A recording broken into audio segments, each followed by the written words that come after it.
because European civilization has been waging war on Islam for 1,000 years now. So we will not be surprised.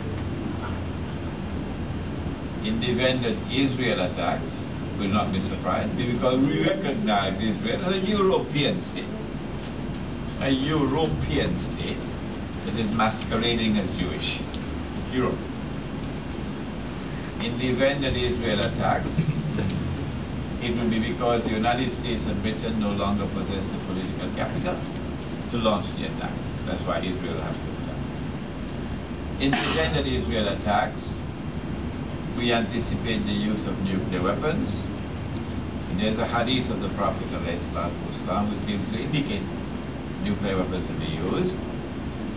In the event that nuclear weapons are used, we anticipate a phenomenal rise in the price of oil and of coal and a concomitant collapse of the US dollar, the US economy, massive poverty in the United States, and the collapse of the US dollar would bring about a collapse of paper money around the world, which would pave the way for electronic money to take over, and that Israel will utilize the opportunity to effect a dramatic territorial expansion of the state from the river of Egypt to the river Euphrates, as the Bible says, therefore control the oil in the Gulf, control the Suez Canal.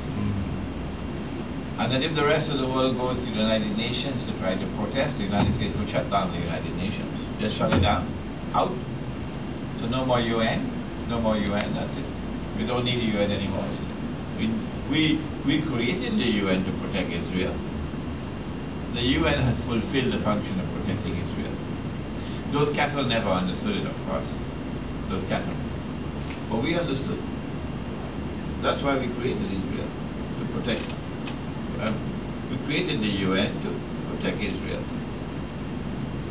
Israel is now strong. Israel doesn't need protection, so it close down the UN. Okay. And Israel will now replace the United States as the ruling state in the world. There's one scenario where you can avoid war in Israel, because war in Israel will bring the Shia and Sunni together. Solidarity.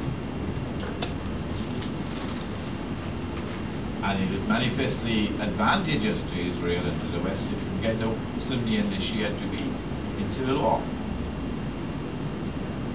So you will not attack Iran unless until you fail to make a deal with Iran. Only then will you attack Iran. Because an attack on Iran will strengthen the